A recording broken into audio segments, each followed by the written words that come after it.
Vlogs. ఈరోజు video వచ్చేసి సప్త శనివార వ్రతంలో ఇది వచ్చేసి 7వ వారం అనమాట.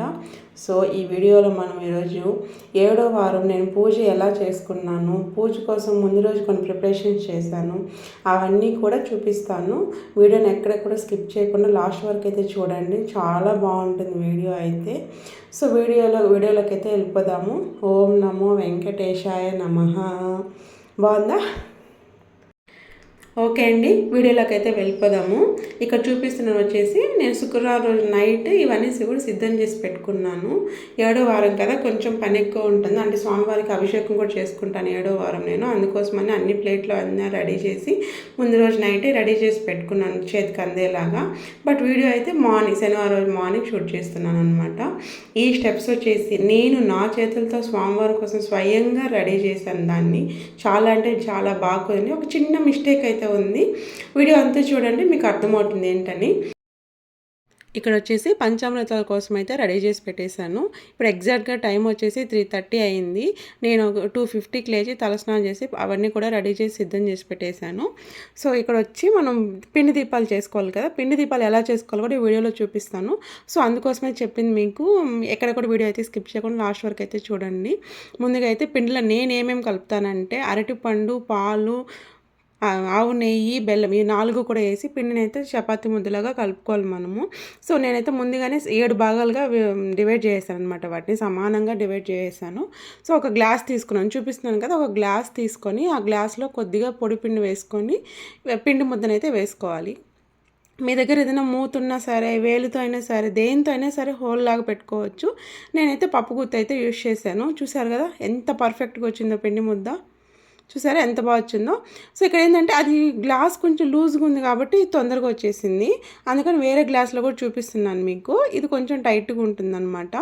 అయినా కూడా ఏం ఒక జస్ట్ ఒక 2 టైమ్స్ ట్యాప్ చేశారంటే చాలు, పిండి ముద్ద ఈజీగా వచ్చేస్తుంది. నేను చేత్తోనూ చేస్తాను, గ్లాస్తోనూ చేస్తాను, అన్ని రకాలుగా చేస్తాను. పిండి ముద్దలు అలవాటు అయిపోయింది బాగా. ఎలా చేసినా అయితే నాకైతే షేప్ కరెక్ట్గా వచ్చేస్తుంది. ఇలా చూసారా ఎలా ఎంత కరెక్ట్గా ఎంత పర్ఫెక్ట్గా వచ్చాయో.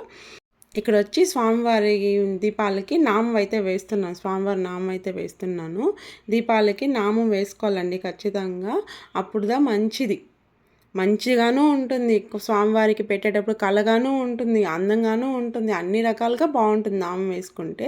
నేనైతే చేత్తోనే వేస్తాను. చాలామంది ఇయర్ బడ్స్తో అట్లా వేస్తారు. నేనైతే చేత్తోనే వేసుకుంటాను నామం వేసి దీపాలు అన్నిటికి కూడా బొట్లు పెట్టేసుకుంటున్నాను. సో అన్నీ కూడా ఇలా రెడీ చేసేసుకుంటానండి. నా ప్రతి శనివారం కూడా నా రొటీన్ ఇలాగే ఉంటుంది. ఈరోజు అది అభిషేకం అదంతా ఉంది కదా. సో కాబట్టి కొంచెంగా ముందు లేసాను, ఒక 1/2 అవర్. మామూలుగా అయితే 3:30కి అలా లేస్తాను అంతే. మధ్యలో ఇక్కడ చేసేటప్పుడే పాప లేసేసింది. మళ్ళీ వెళ్ళి ఫీడ్ చేసి వచ్చి మళ్ళీ పూజ అయితే స్టార్ట్ చేశాను. సో అక్కడ దీపాలు అయితే రెడీ చేసాను కదా. ఇక్కడ స్వామివారి పీఠం అయితే పెట్టేసుకున్నాను కదా, ఆల్రెడీ మీరు చూపించాను కదా. నేను ఇక్కడ స్వామివారిని కూడా ప్రతిష్ఠించేసుకున్నాను అనమాట. ముందుగా అయితే కొద్దిగా బియ్యం వేసి దాని మీద స్వామివారిని పెట్టాను. ఉత్త స్వామివారినే పెట్టకూడదు. కొద్దిగా బియ్యము, పసుపు, కుంకుమ వేసి స్వామివారిని అయితే మనం పెట్టుకోవాలి. ముందుగా అయితే స్వామివారికి తులసిమాల వేస్తాను. నేను ఫస్ట్ స్వామికి తులసిమాలే వేస్తానండి. ఎందుకో అదే నాకు కొంచెం పాజిటివ్ లాగా ఉంటుంది, అందుకోసమని. తర్వాత కస్తూరి పూలు పెట్టాను, కింద మల్లెపూలు కూడా అలంకరించాను. తర్వాత తులసి మాలల్లో మధ్య మధ్యలో చామంతిని అయితే కూర్చుతున్నాను. అందంగా కళగా ఉంటారు కదా. మన దగ్గర ఉన్న వాటితోనే ఎలా చేస్తే స్వామివారి కళగా కనిపిస్తుందని ఆలోచించి చేసుకుంటే చాలండి. వాళ్ళు ఎట్లా చేశారు, మనం కూడా అట్లాగే చేయాలని ఏమీ లేదు. మనకు ఎంత ఉంటుందో అంతలో మనకు నచ్చినట్లు స్వామివారిని అలంకరించుకొని ముఖ్యంగా కావాల్సింది భక్తి అండి. మనం ఎంత భక్తిగా స్వామివారిని పూజించుకుంటామో మనకు అంత మంచి జరుగుతుంది, అంతేనండి. వాళ్ళు అలా చేశారు మనం ఇలా చేయాలనుకోవడం, నేనైతే అలా అయితే అనుకోను. నా దగ్గర ఉన్నంతలో నేను చేసుకుంటాను. సో ఈ పూలన్నీ కూడా నిన్న మార్కెట్కి వెళ్ళి నేనే స్వయంగా తెచ్చుకున్నాను. ఇక్కడ కాస్ట్ కూడా చెప్తాను మీకు కావాలంటే. ఈ పూలన్నీ కూడా మీకు అరౌండ్ నాకు వచ్చేసి ఓవరాల్గా 200 అయితే పడింది అన్ని పూలకి.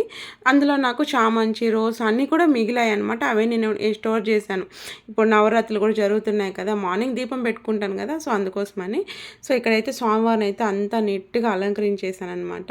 ఇంకా దీపాలు కూడా పెట్టేస్తాను. ఫస్ట్ మట్టి దీపాలు అంటున్నాను, పిండి దీపాలు కూడా ఇక్కడ పెట్టేసుకుందాం అని చూస్తే ఇక ఆల్రెడీ మీకు వీడియో స్టార్టింగ్‌లో చెప్పాను కదా! ఒక చిన్న మిస్టేక్ అయితే చేశాను ఈ స్టెప్స్ తయారు చేయడంలో అనేసి.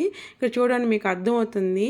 ఇక్కడ ఏంటంటే అంత కరెక్ట్‌గా చేశాను గానీ దీపాలు కొంచెం పెద్ద సైజ్ చేసేసాననమాట. ఎందుకు పెద్దవి చేశానంటే ఈసారి ఏడో వారం కదా! కొంచెం పెద్దగా చేసుకుంటే హోల్ కొంచెం పెద్దగా వస్తుంది. ఎక్కువసేపు వెలుగుతాయి. అంటే చూడ్డానికి కూడా బాగుంటుంది అనేసి పెద్దవి చేసుకున్నా. యాక్చువల్‌గా నేను ప్రతి వారం కూడా పెద్దవే చేసుకుంటాను.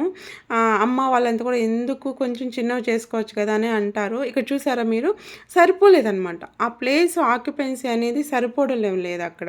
సో, అది ఒక చిన్న మైనస్ అయిపోయింది. సరే ఓకే. ఒక్క సెకను బాధపడ్డాను. అయ్యో! ఎలా చేయాలి ఇప్పుడని. వెంటనే ఒక ఐడియా వచ్చిందనమాట. ఆల్రెడీ స్టెప్స్ కదా! మనం స్టెప్స్ ఎక్కేటప్పుడు ఎలా చేస్తాం మనము ఒక్కొక్క మెట్టు స్ట్రైట్‌గా ఎక్కం కదా! ఒక కాలు అటు, ఒక కాలు ఇటు వేసే కదా ఎక్కుతాము. సో, ఆ థాట్‌లో నేను స్వామివారి మెట్లు గుర్తొచ్చి దీపం అటొక దీపం, ఇటొక దీపం, ఇటొక దీపం, అటొక దీపం అయితే పెట్టుకుంటూ వచ్చేసాననమాట. చూసారా? ఆ స్టెప్స్ మీద తమలపాకులు పెట్టి మట్టి దీపాలనే వచ్చేసింది. సారీ. పిండి దీపాలను పెట్టి, పూలు పెట్టి అలంకరించిన తర్వాత నిజం చెప్తున్నాను. ఏదో అతిశయోక్తి కోసం అయితే చెప్పడం లేదు. సాక్షాత్తు వెంకటేశ్వర స్వామిని చూసినట్లే ఉందండి అసలు ఆ మెట్లను చూడంగానే. అంటే నా చేతులతో నేను చేసుకున్నాను కదా! ఈ స్టెప్స్ అనేటివి నాకు అంటే చాలా సాటిస్ఫాక్షన్‌గా అనిపించింది. సో, ఇక్కడ చూసారంటే మీరు పూజ కోసం అయితే మొత్తం రెడీ చేసేసాను. కలశం వీడియో ఎలా పెట్టాలో లాస్ట్ వీడియోలో చూపించాను కదా! సో, అందుకోసమని ఇక్కడ మీకు కింద చూపించడం లేదు నేను. సో, కలశం అంతా కూడా నీట్‌గా అన్నీ కూడా రెడీ చేసేసి మా వారినైతే వెళ్ళి లేపాను. ఏడో వారం ఖచ్చితంగా తనని కూడా పూజలో కూర్చోమని చెప్తాను. అందుకోసమని మా వారినైతే వెళ్ళి లేపాను. తను కూడా స్నానం చేసి వచ్చేసాడు. పూజ అయితే స్టార్ట్ చేసాము. చూసారు కదా! ఫస్ట్ అయితే గణపతినే పూజించాలండి మనము.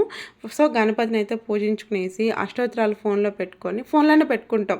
ఎందుకంటే ఏదన్నా కొంచెం అటు ఇటు మనకు రాకపోయినాయి అనుకో మంత్రాలు చదివేటప్పుడు అష్టోత్తరాలు అస్సలు తప్పు చదవకూడదు. అందుకని నేను ఫోన్లోనే పెట్టుకొని బుక్‌లో చూసి చదువుకుంటుంటాను మనసులో.